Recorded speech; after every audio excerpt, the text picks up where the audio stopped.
So I just reviewed Toby. Is that correct? Toby. Yes, Toby.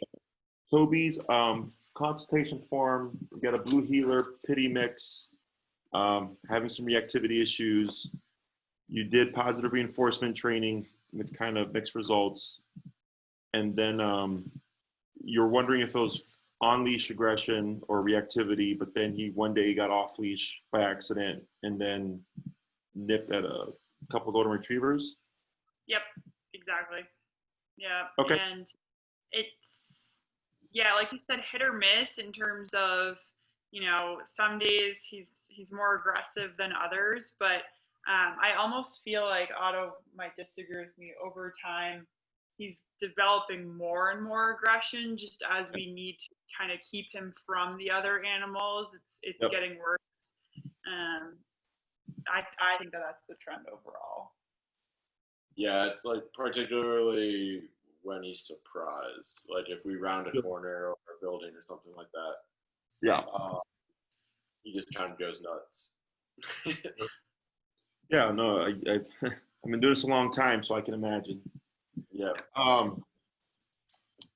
Aside from the positive, have you tried anything else on your own to try to either gain more control or address his issues?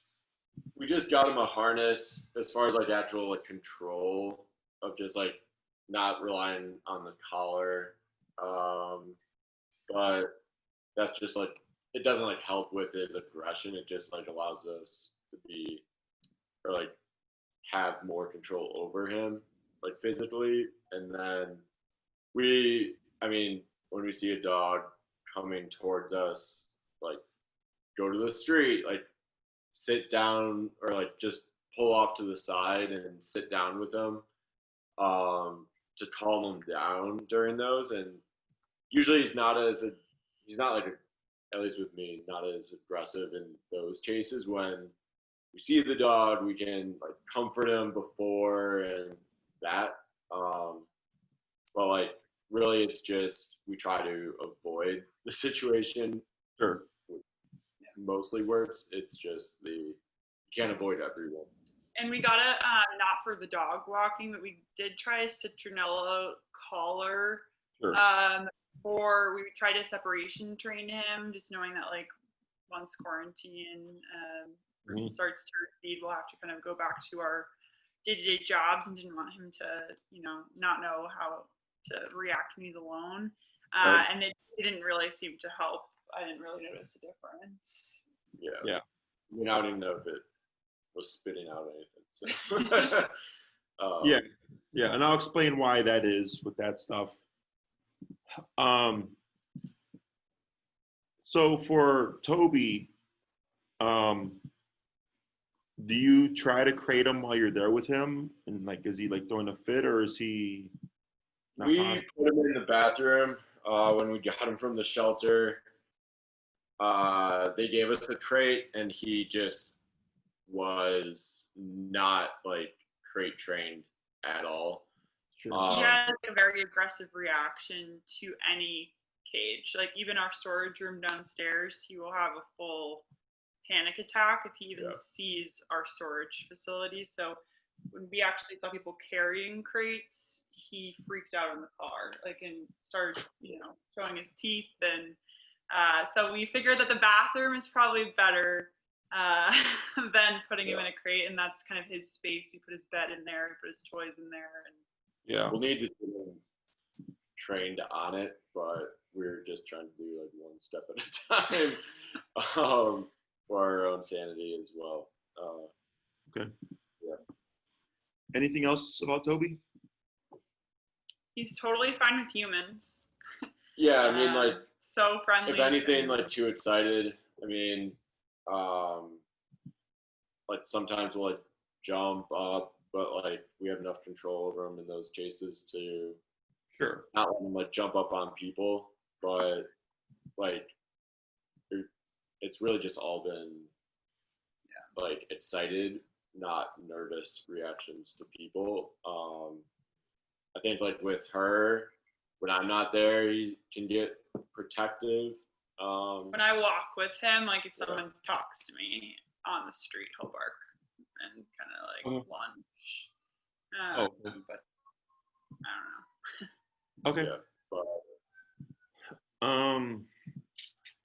Anything else? Thing. no, I mean, I don't know. I mean, like other random stuff is just like when we first got him, he had absolutely no interest in toys. Now he's gotten more playful as he's gotten more comfortable with us. Okay. Was like pretty distant when we first got him. Like wants to be in the same room to make sure you're still there, but didn't want to be like touched like in an extended time. Like was fine with a pet here and there, but then would growl if it lasted any amount of time. But and we've like done training on that, like let him have his space when he needs it. But he hasn't gotten any more aggressive than just growling. We did have to like get him off like the couch and things like that because he was getting territorial of the space. So we don't really allow him on furniture. Just because now if he gets up and we snap our fingers, he'll get down immediately. But at first he did kind of try to establish a little bit of dominance and growl, and he's very trainable in that regard. Like all of those behaviors have gone away. It's just really the lingering aggression towards other dogs that we're most concerned about. And yanking on the leash. He's a big like puller in general. Sure. I know we have a quarantine and stuff, but since you've had Toby, have you had any people come over? Yes. Yeah. And how was Yeah, that? he's been good with people in the house. He's been good when we meet with people outside. Okay. He gets anxious in like new places, like if we go to a Petco or if we take him to like a friend's apartment or something like that. He'll be anxious just being in a new space. Mm-hmm. But like as far as our apartment, people come in, he's fine. I guess like people in the hallway of our apartment building, he'll like do a low or a quiet growl, maybe a bark here and there, just because he's hearing other people, but nothing like aggressive or like really extended or annoying. We actually took him on a walk with our friends and their dog, and we gave him, the shelter gave us some anxiety pills that we don't really like giving him because he's just totally like zonked and not energetic when he's on them. And he was kind of aggressive at first, but after Otto and I pet the dog and were playing with the other dog, it seemed he realized like, okay, I'm safe with this dog, and was totally fine on the walk. But obviously we can't do that for every dog that we approach on the sidewalk. So Sure. Okay. Has he had any interaction with the dogs at all? Like, I mean, I know that when you guys went for a walk, right? But any actual interaction? Yes, they've all been negative. He seems like intrigued at first. It almost looks like he's trying to play, but whenever they get close enough to like touch snouts or anything like that, it's not a bite where it like breaks the skin, but it's not a playful bite either. It's like he bares his teeth, he shows aggression. And that one time with the golden retrievers when he was the leash, he actually broke the leash because he pulled so hard. And he went at them and was like nipping them, and they were crying. It was not a good, like, playful interaction at all. Yeah, for sure. And then I think like the only other times are like we have a dog park near us, and like brought him like walking down the sidewalk like close to the fence, like with most dogs. When another dog is walking by, they all come over. And it's like even with that fence in between, it's like sniff, sniff, sniff, and then like bark. Like so it's like, all right, let's see. All right, they're not like backing away. Like now I need to establish dominance over this other dog, and or like fight back or like show aggression first instead of waiting for the other dog to show it. So Sure. I mean, like, yeah, other than that one walk we did with our friends and their little puppy, I mean, by the end of the walk, like, he wasn't like pulling or like trying to show any aggression, but when the other dog would like come to sniff him, he would just like start growling out of like discomfort, even though he knew it wasn't a dangerous dog or anything like that. So he's definitely just like not socialized. And then when we had to take him to the vet to get neutered,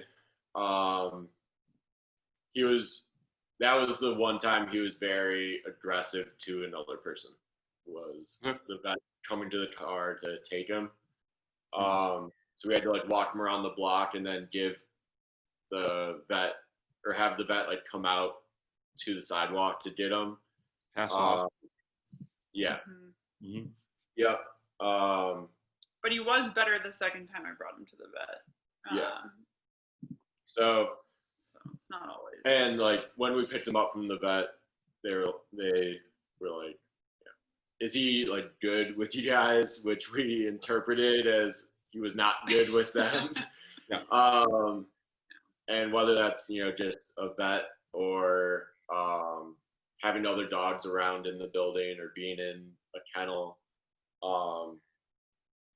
not quite sure, but even we like last weekend walked by a dentist's office and a dentist like came out in his mask and he like barked at him because just like anyone that looked like half the people looked like vets now with masks on walking around, and it's not like to that extent, but again, there's just like obvious triggers for them where I feel like for you it's more like that. For me it's everyone. I mean, any dog, he goes nuts, he leaps in the air, he's yanking on the leash. Sure. You can only positive reinforce when they're acting positively, so there isn't always a lot of opportunity to do that. And every dog he goes, it doesn't have to be coming around a corner. Every dog for me. Okay. What neighborhood you guys in? Lincoln Park. Yeah, right on the border of Lincoln Park and Lakeview. Okay. Alrighty. So there's a lot of good info. I'll break all this stuff down for you. Sounds like you have a nervous dog. Okay. And overstimulated as well. So pitties are known for overstimulation issues, which more often than not leads to reactivity because they're always just at a 10. And then they see a dog and then, then they go to the next level, which is reactivity, lunging and barking. But like the whole, the mask thing and stuff like that, I'm picking up a lot of like just nervous responses, which is, it's not bad. It just means you have a nervous dog. Yep. So the territorial thing over the car, I'm not too concerned about, nor am I concerned about the experience at the vet because like you said, it's a completely foreign environment. People are wearing masks. There's other dogs. There's a lot of energy. They might be rushing because they have dogs and all that stuff. There's a lot of energy going on there that for a nervous dog, it's not a good time. Yep. So like, whenever I hear anything about something that happened at the vet, at a daycare, at a grooming place, I take with a grain of salt because I'll tell them there's so much crap going on that a lot of dogs just don't like it. Like my dogs don't like being groomed. They're stressed. They don't act negatively, but they're stressed. They don't like it. And I take them to a quiet groomer, So that I'm not, how'd you say, too concerned about. And you noted yourself that the second time you went, it was better because there's familiarity. So as he continues to go, it should continue to get better. And then I guess, when things go back to normal and we don't have to wear masks and stuff, probably even better. Okay. Yeah. So the citronella, the reason why that didn't work or doesn't work is because dogs are physical animals. They bite each other. you know, the nip, the correctional nips that you saw towards the golden retrievers and stuff, that's his language. And the citronella is kind of like the nice guy version of trying to like stop a behavior. But what can happen is, one, either the dog doesn't care about it because it's just a scent that they don't like, okay, big whoop, we bite each other. But the other thing is, some dogs, if it shoots out this way, they'll turn their head and they'll bark this way. Okay, so they learn how to escape the spray itself. So a more effective, or like the high pitch ones that they use, I don't know if you've heard of them, it like releases a high pitched noise that's supposed to like. Yeah, weird sound too. Yep. Yeah, those tend to not work either in my experience. If I use a bark collar, it's the stim version, the one that actually contracts the muscle, or as people mostly know it as a shock collar, and I'll talk more about that.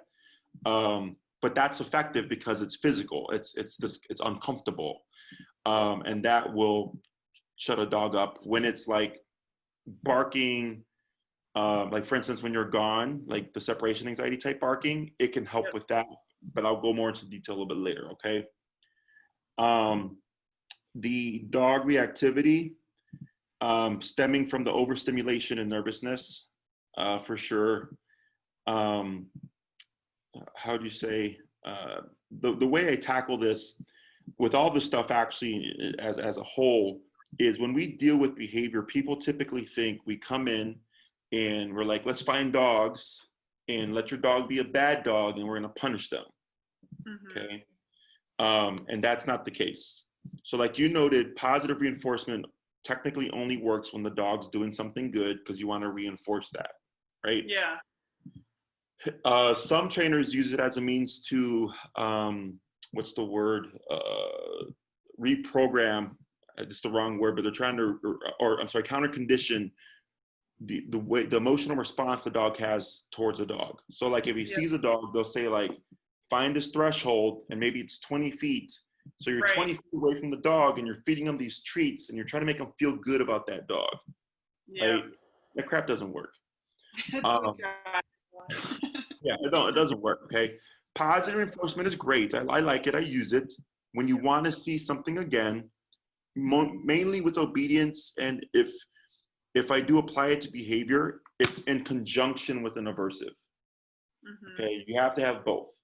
Otherwise, it's like, okay, if your dog goes over threshold, just ignore it and do your best you can, and then try again next time. It's like, no, like now the dog just learned I can be a jerk and there's no consequences. Okay. Right. So when it comes to dog reactivity, overstimulation, and even with the nervousness, the first thing that I do is teach a dog how to walk my style. Okay. If I take one step, he takes one step. I take 5 steps, he takes 5 steps. When I stop, he automatically sits. This is with a completely slack leash, no tension, and I don't care what the environment is. I don't care if you're at a busy park with bikers, skateboarders, dogs, you know, pigeons, geese, and all that stuff going on. He's going to have that level of focus, okay?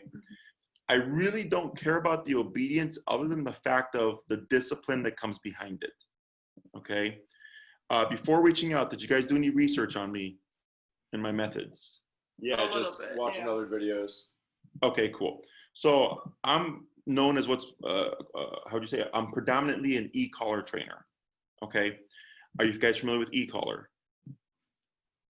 Well, just that, like the general idea, but I know that there's so many different types. So would love to hear from you, like what you use and why you use that. Okay. So in e-collar, no matter what e-collar it is, people will typically refer to as a shock collar. Okay. It's not a shock. It's not an electrocution. It's not a taser. It's not like sticking your finger in an outlet. Okay. It's electric, but not electricity is how I phrase it to people. Have you ever been to a chiropractor or a physical therapist? Yeah. Have you ever had that machine they put on your muscles to move them? I don't know if I actually had that. That was more joint. But. Okay, more joint. So pressure, is that kind of? Excuse me? Is it like a pressure machine? Is that kind of the gist? Kind of. So like, if you go to Walgreens now and you go in the back section, and it'll say like, you know, the heat pads and all that stuff, and you'll see something called a TENS unit, TENS, and it looks like a little bone, okay? And you put it on your back, and it does a slight electric current that pulses your muscles, okay, to help alleviate back pain, okay, or if you have really tight muscles, it helps relax the muscle, okay. It's the same technology, okay. So professional level e-collars, the technology is used on humans as well, okay, but for obviously a different purpose. The reason why I use e-collar is, well, one, positive only doesn't work. Obedience or behavior, like, sure, your dog will learn to sit and all these tricks and stuff, but the moment you go out in the real world, if there's anything more rewarding, they're not going to care about what you have, okay? So positive has a very low ceiling. And then you have, like, you know, there's gentle leaders, choke chains, prong collars, and e-collars, and there's like even more in between. Let's say you use a prong collar, much more control. You also have an aversive to stop things, like, because it's meant to mimic a dog bite. So if a dog became reactive and you popped them with the collar, you're essentially biting the dog and saying, you know, don't do that. The problem is it takes a bit of technical skill. If you don't know how to apply the correction correctly, you're not going to get anywhere. If your dog's intensity is, let's say your dog is at a 15, but the hardest you can do is a 10, well, you're never going to equal or match that 15. So you're kind of stuck, right? When it comes to off-leash control, if I remove the leash, even though I have more control on leash, the dog still knows, well, you can't make me do anything when you don't have that leash on, right? That's a drawback to prong. It's better, but there's still some drawbacks.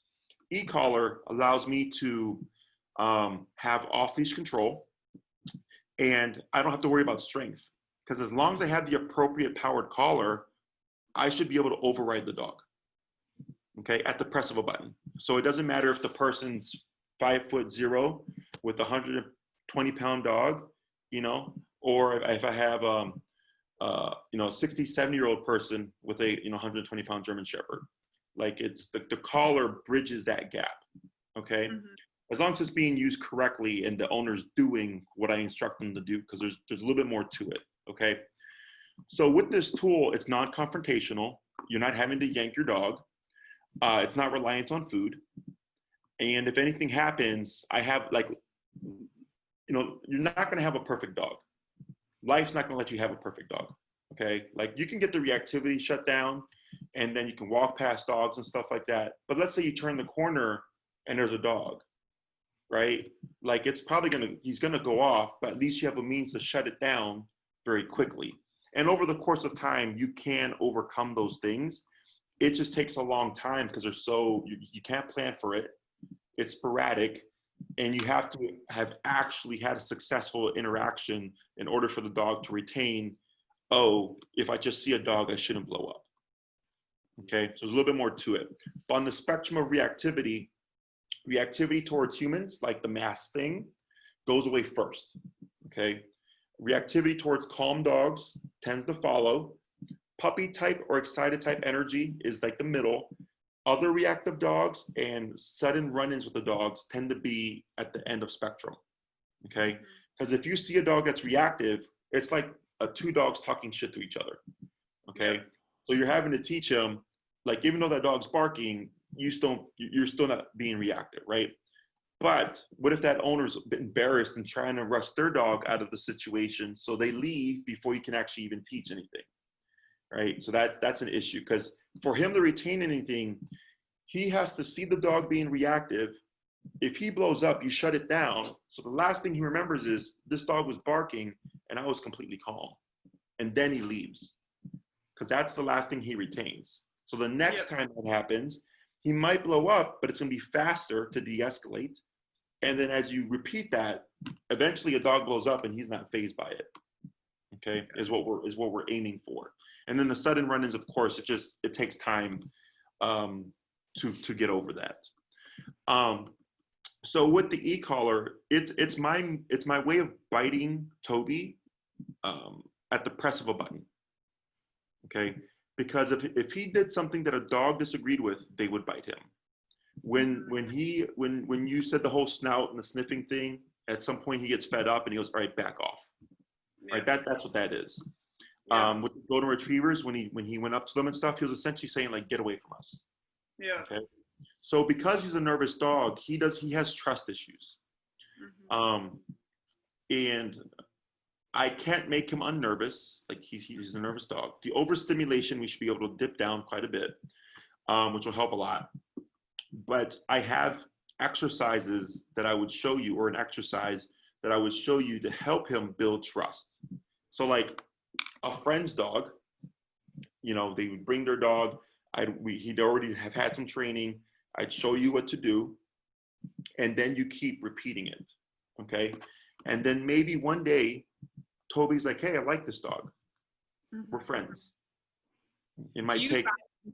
Dogs with this issue, like they're able to socialize eventually, or is it pretty much like limited to like dogs that they know and are familiar with? Because sometimes we do like get a sense that he kind of like wants to be interacting with the dog, but he's just too anxious and freaks out. Like, is that also part of your training to like get him to a place where he can be social with other dogs, or is it pretty much just focused on like the negative behaviors and curbing those for now? Everything. Because they all go hand in hand. Because if he's being reactive and stuff, like how am I going to get him over here, you know, with the socialization? Right. So that's like the precursor. I can't guarantee that he will. Yeah, every dog. Yeah. Exactly. But you know, I've had people in the past whose dog was seemingly not social. They're like yeah, like I wouldn't ever trust this dog with anybody. But I gave them the exercise, and then like fast forward a year later, they're like, oh yeah, he made 2 friends, which is a big deal to them, you know. And I'm like, that's great, you know, because not every dog has to be a dog park dog, and I don't like dog parks. There's too many variables in there, right? So it's like there's a very unfair ideology around dogs where it's like they have to love everyone and everything. Yeah. I don't love everyone and everything. Okay, and I'm sure not everybody that meets me. I love everyone and everything. Doesn't seem that close. You know, it's not realistic even for people. You know, like we meet people that just rub us the wrong way and stuff like that. But because we're humans, you know, we just know like, well, we'll stay away from that person, right? We wouldn't purposely put ourselves in those situations. We would avoid that. So for dogs, it's kind of the same thing where I'm all for pressing boundaries and pushing the dog as far as we can. I'm all for that. And I have ways to go about it safely. Just takes time, and maybe you do it 100 times and he just never has interest with the dog, then it is what it is, you know. If anything, you'd be able to go like what you did there, where you went on that walk with that puppy. Like you still did something, you know, you didn't get the interaction part. But it doesn't matter to Toby. Like he doesn't sit there going, man, I really do want to talk and socialize with dogs. I'm just so nervous. Like, you know, he doesn't do that. He's just like, all right, whatever. Like I got my life. It is what it is, you know? So the way I would approach all these things here is, again, teaching him how to walk my style, a very formal heel, and seeing what does it address, okay? So when I deal with behavior, we have direct and indirect approaches. Direct would be, if I come into a home and the dog bites me unprovoked, there's clearly an issue, right? But if I walk into a home where I have to provoke the dog and put them under stress before they bite me, that's very different because there's steps to that, right? So for the dog that just bites for no reason, seemingly, I go for a direct approach because the dog needs to learn to not bite, period, okay? An example of a dog put under too much stress, for example, is I had a pitty that I trained years ago, overstimulated, reactive, and would nip at people when they would try to pet him. And everybody told the owners that their dog was aggressive. And I came in and I said, your dog's not aggressive. Okay, I was the only trainer to tell them the dog was not aggressive. And they're like, what do you mean? Because I have a suit that protects me. I came in and I went right up to the dog. You didn't do crap. And I told him the problem is when you're out walking him and he's so on edge, and then somebody comes in like, hey, puppy, and they put even more energy, that he gets frustrated and he nips at him because it has to go somewhere. Okay, sure enough, fast forward 3 to 4 classes, just standard discipline and just structure, dog was fine. Okay, so In your case, because it's dog to dog, I do indirect, okay? Because doing the direct approach isn't so much wrong or incorrect. It's just it's hard to control. Like I can't control the other dog. Like with the human, I can say like crouch down, turn sideways, slowly approach, and I can give them all these instructions to do. I can't do that with the dog. Right. You know, so it's a little bit more different. So with the indirect approach, we're doing heel just to get structure down. It's usually a couple of classes, and then you're my feedback. After the first class, I go, this is your homework. You know, tell me how it goes. I see you class 2. And you might say, you know, Jesse, it was a great week. 50% of his reactivity is gone. I go, awesome. I was like, what did you see? Where did you see reactivity? Oh, you know, we turned around the corner, there's a dog. Or a dog started barking at him. Or a dog got within 3 feet of him. I go, oh, okay. Like now that's where we're at. Okay, so we're gonna make a few adjustments and okay, here's your homework. See you next week, right? Come back week 3.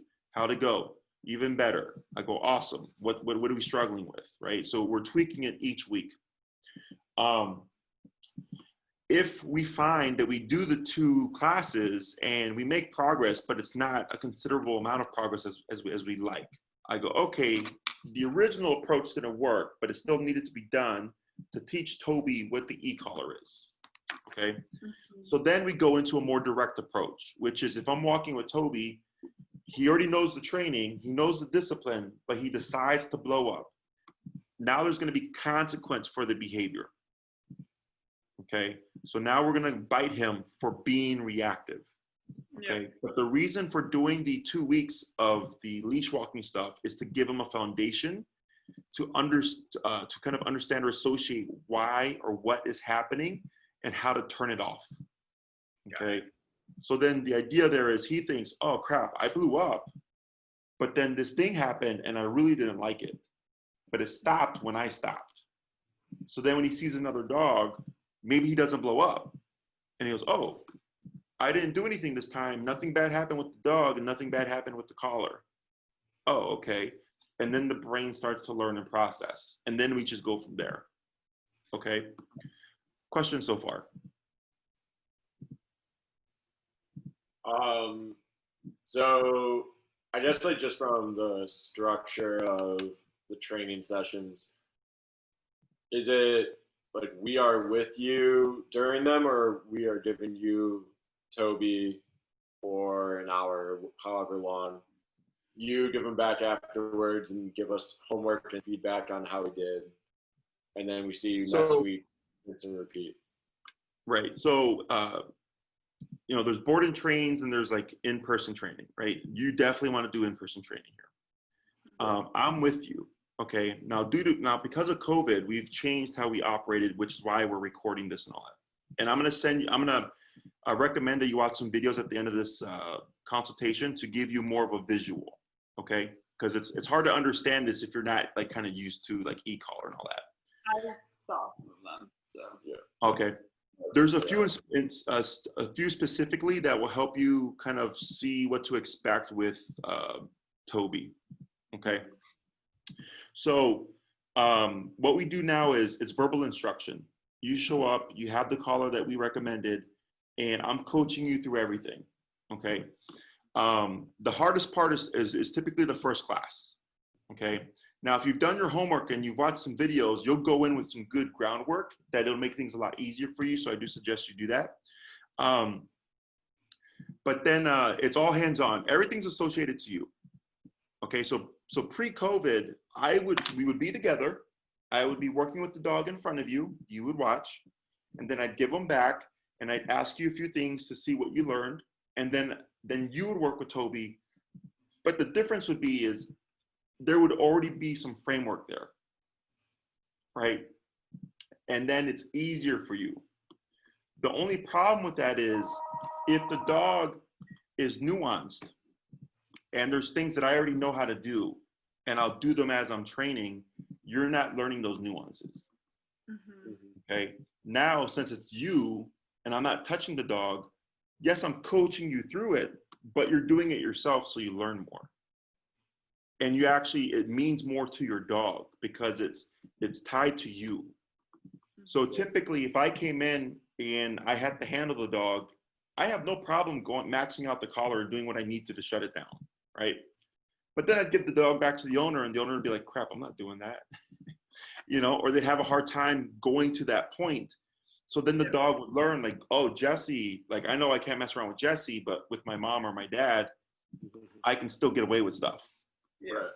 You know, so I like this approach, and all the clients that we've had that are doing verbal instruction like it a lot, because they're learning everything from ground zero, but it's effective for them as well. So like it's, how do you say, it motivates them to actually keep doing the training and push beyond the boundaries, because it's not limited like the food only method is. Mm-hmm. Yep. Would you say that like over time you can stop using the collar? Like, is that the goal, that just without having that collar on, they'll just be obedient? Or do you find that clients have to use it perpetually? So in my book, when you need it, you have it. Okay, so to answer it short would be, it never goes away. Okay, depending on the context. And this has nothing to do with my skills as a trainer or anything like that. Okay, do you guys drive? Yep. Do you go on the expressway? Yep. Do you go the speed limit? No. I do more, but. Okay. So most people are along the lines of auto. I'm along the lines of auto, right? I only have like 3 months of driving experience, So most people don't go the speed limit, okay? Because there's not there's not a constant authority keeping an eye on you. You can get away with it, okay? So I like to refer to the e-collar as a cop on the collar. Okay, when the dog has it on, he's gonna know, like, okay, like there's consequences. I have to behave myself, right? It's the way of it's life. Dogs are opportunistic. Humans are opportunistic. If my mom told me, and she did, Jesse, you can't watch TV, but then needed to run to the store to get groceries, and I need to watch my brothers and sister because I was the oldest, do you think she could reinforce me not watching TV? Right? It was like on the honor system. Okay. So I watched TV because she couldn't reinforce it. It's the same thing with dogs. Okay. So with the reactivity, you know, you have an interesting case because you have a pity and a blue heeler mix. Okay. Pitties are known, you know, for their intensity. I have a pity. I love pitties. You know, they're known for their intensity, and anything they do behaviorally is fueled by that intensity, whether they're an anxious, fearful, nervous, aggressive pit bull. The intensity that's built into them fuels those behaviors. That's one thing, right? But blue heelers are crazy too. Okay. I had last year, within a span of like 2 to 3 months, I had like 5 or 6 blue heelers. All right. All of them dog or human aggressive, some form of aggression. Yep. Okay. And almost all of them needed very harsh consequences just to stop the reactivity. Okay. And that's where the owner struggled, because now the dog's yipping and yelping. Now, ideally, I don't want that to happen, but you have to think like a dog. You know, I've come into homes with dead dogs where one dog will kill the other, okay, in order to just prove a point or to establish something. Like, I don't want you in the same bed as me. Here it is. They kill them, right? That's how dogs think. I'm not saying that's how every dog thinks, but that's how dogs think. They're willing to go to whatever means necessary to get it done, okay? So when I come in, what makes me an effective trainer is I have that same mindset. I'm not killing dogs, but if I have to max out the collar to get the dog to cut the crap, I have no problem doing it, because at the end of the day, I know dogs bite each other, and the e-collar would never match that damage. Does that make sense? Yep. But that's the closest we can get in order to teach a lesson if needed. Now, I'm not saying that this is going to be the approach, but I'm just being transparent with you, because I can only take you as far as you're willing to go. Yep. Okay. Well, it does make me like a little bit uncomfortable. I'm not gonna lie. Just like the thought of But it's so much worse to see him like go about life like with that like super reactive like level of like aggression and anxiety, and I'm willing to give it a shot because like I said, I pass probably like 35 dogs a day with him, and there is not enough like That's not fun.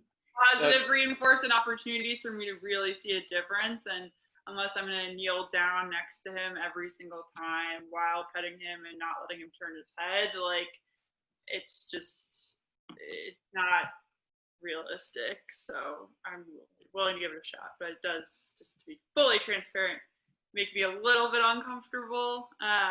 But you're not the first. Okay. Yeah. You're not the first. You're not going to be the last. But that's why I say that now. Yeah. Okay. Because I don't want to sell you some bullshit where you're like, where I'm like, it's going to be, treats and rainbows and fairy farts and all that. No, like, he's an animal at the end of the day. He's primal, right? And my intention is not to hurt your dog. Yeah. Right. So, like, I was spanked growing up. I was raised old school. I was spanked. So it hurt, but the intention was not to hurt me. Mm-hmm. But being an animal that communicates through biting and physicality, you may need to go to those extents in order to get to the result you're wanting. Okay. Right. Which is why I'm going to send you some videos and say, watch these to give you a very clear picture. Okay. Once we get the dog reactivity down, the next thing we'd most likely tackle is like the separation anxiety stuff. Yep. That's most likely going to be a combination of things. Okay. Both just exercises in the home, and we'd most likely need to use an electric bark collar. Okay, and I provide you with with the one that I recommend, and you would go online and you buy one. Now,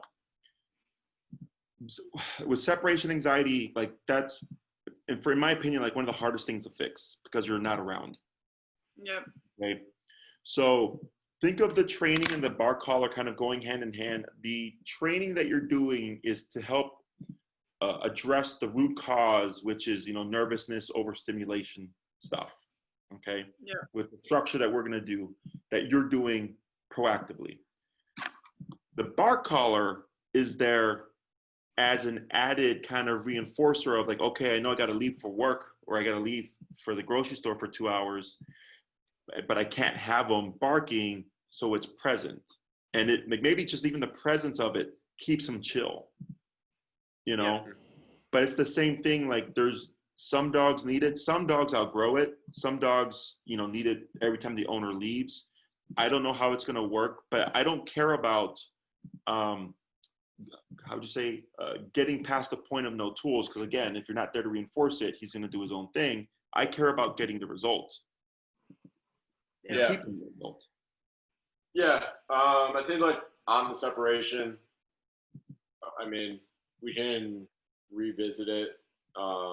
He's been actually showing improvement with that. Like we've been going to the grocery store with like both of us instead of one of us now, and had like video on him and stuff like that to see like how he did in that time. And he's not destructive, he's not barking, he's just whining. I have to run to a meeting, but sorry. Yeah, it was really nice meeting you. Oh, for sure. So I mean, like, we'll continue doing our process, or the process we're going through now, and see how necessary it is. It might be to get like that final step to just like having them be comfortable. But so one thing to keep in mind is you can't kennel them, right? Not at this point, yeah. Okay. So I've had people in the past where the dog's not kennel trained, because similar reasons, and they're like, but they're fine outside of it, right? Like I really don't care, but then something happens and they have to leave, and maybe a friend has to watch them, but that friend has to kennel the dog. Right. Or if you leave them at a boarding facility, they have to kennel the dog. Yep. That's where you're going to get issues. Yep. you know, but if you know, like, no, we'll always take them with us, then I don't care. Like, you know, I don't ever push things on people, but that's just something to just think about. And as we go along, we'll see how it goes. Yep. Okay. So everything here, notorious distant anxiety meds. So we start with the dog reactivity stuff. In terms of what you're trying to achieve with Toby, if you could have what you wanted, like, what is your end goal? I would say end goal is having, like, being able to go on a walk and pass another dog that, like, Toby's not reacting to that dog. Like, that would be, I mean, we see it with some older dogs as far as, you know, an owner might not even have them on the leash. They're just walking right alongside, and Toby could be a ghost that they can't see as far as, like, that dog is concerned. And right, that would be that'd be a great point. She likes dog parks. I'm not a huge fan, so it's like that'd be a pipe dream at this point. Like, we don't need to get to that point, but I think it's really just like being able to have a comfortable walk and not always be, all right, let's slow down at this corner to make sure, you know, or like, let's slow down, or do the little, like, dance of which owner of the dog is going to the street versus continuing to walk on the sidewalk. It's really just like the walks. Okay. So in terms of length of time and program that I would recommend for you, because I have a 6, 9, and 12-week program. If all you're concerned about is like the reactivity and like what I would call small scale socialization, which is a friend's dog, which is realistic because that's a dog you would see repeatedly that you could build trust with, as opposed to, like you said, the dog park, right? Yeah. Is you're at the 6-week point. 2 classes for the leash walking stuff, reactivity stuff. You know, we see how that goes. 3rd class is kind of like play it by ear. Okay. If everything's going well and you're like, hey, could we schedule like the exercise with a friend's dog on how we would go about building that trust between him and another dog? That could be as early as class 3. The next thing that I always cover with people is just off-leash recall. It seems like you wouldn't have your dog off leash, but you want to have it just like, you know, that case with the Goldens and stuff. If anything were to ever happen, drop the leash, or, you know, something happened off the cuff and you weren't prepared for it and he was able to pull the leash out of your hand to get him back. Yeah. Okay. Yeah. Sorry, I know we didn't cover this at the start. Like, we have, I mean, in that case, the Goldens is like a good example where we are like in a field with no dogs around, like no other people around, no dogs around. And it's like, we have that recall there where there's not the stimulation of, you know, we're not going to Lincoln Park with other dogs or with him off leash by any means. Right. And then when someone came and there was that distraction, it's like where that happens. So like you said, like, we have that ability to like call him in when there's literally nothing going on around him. It's realistic. So getting to that point of, you know, having the authority and like the attention grabbing would also be great. Yeah. So the way I would see this is like 2 on leash walking, maybe 1 on the socialization, 1 on maybe any general reactivity that you're still struggling with, and then 2 for recalls, typically like how that would look. Yep. Okay.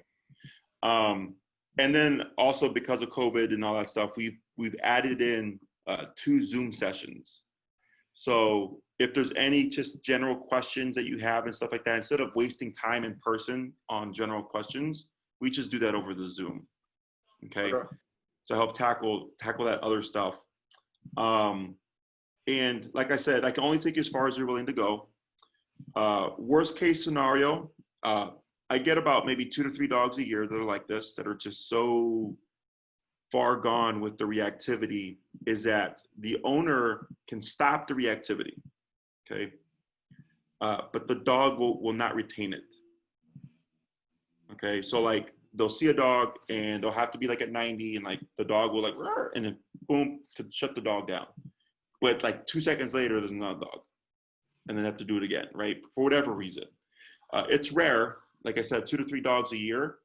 I don't know what your dog's gonna be, you know.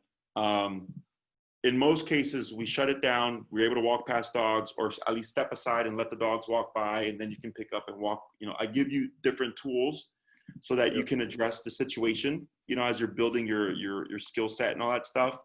But that's, again, very rare, but just so that you know, I hope you're not one of them, but that's a slight possibility, okay? Yep. How much does Toby weigh? 40 pounds. 40? Okay. In terms of cost, the 6-week program, and Maria would send the information to you as well. The 6-week program one's $825, so it's 6 classes in person and then 2 via Zoom, okay? And we've been working with people at Oz Park because it's a great place. There's a lot of distractions, dogs, people, skateboarders, rollerbladers, all that crap. So if you can get them to behave there, going back home should be pretty easy, okay? Yep. The collar, you technically have 2 choices. One runs about $287 with tax, and it's meant for 70 pounds and under. One runs $352 with tax, and is meant for 70 pounds and over, okay? When I work with pitties, I always suggest to people, go for more power, okay? It's kind of like you rather have it and not need it than need it and not have it kind of thing. Because I've had it happen in the past where we work with reactivity and I suggest you get the higher powered one and the owner opts for the lesser one. And then next thing you know, we're 3 classes in and they're struggling because they don't have the correct collar. Okay. It's a fully waterproof system. It's a 1-mile range and they last for years. I've had mine for like 8 years now. And the only issue I've had is that the battery, it's rechargeable lithium battery, so that doesn't hold a charge for as long, but they're replaceable, like $20. Otherwise, it does come with a warranty. And I think on Amazon, you can even buy an extended warranty for like 3 years. Okay. So the brand I use is Dog Truck, the best brand in my opinion. You definitely don't want to get a cheapy one. You want to get a professional one. And then we just kind of go from there. Okay. I'd also suggest, if socializing is something that you would like to cover, is that you start muzzle training him if you've not muzzle trained him already. Okay. Yeah. Because let's say the walk's going well and we want to push it to the next level of like actual socialization. The muzzle will help alleviate a lot of anxiety, a lot of worry about what happens if he tries to bite the dog, right? Yeah. We can correct them for it. We don't have to worry about any harm to your friend's dog, and we can keep pushing. You know, when we do the socialization process, you know, it's not always perfect. I get plenty of times where it's smooth and we walk them and we let them intermingle, and the next thing you know, they're running around together. But I also get other times where we try it and the dog's like, back away, you know?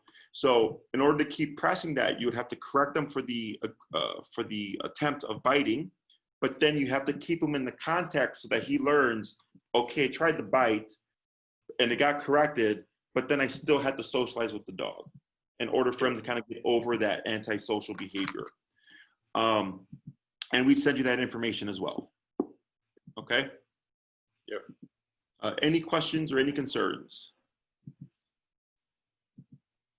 No.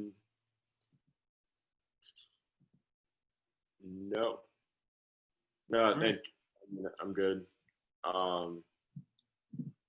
Yeah, I guess like we'll just wait for hearing or getting an email with like that information, and then we'll let you know after we just discuss after this. But this was I'm gonna have Maria send you the links for what I recommend that you watch, just to give you a more clearer picture of like how easy it could be, but also like just like how difficult, you know?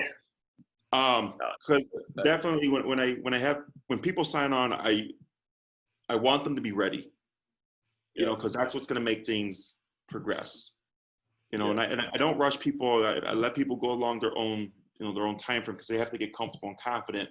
But at the same time, I don't want anybody going like, oh, I'm not ready for this, and then they pull back and they just wasted like, you know, 3 weeks when I could have been working with another person. So all right, so we'll be in touch with you. We'll get in touch with you. Maria will follow up, and if you have any questions, feel free to get back to us. Okay. Sounds good. Thank you. Thank you, Otto.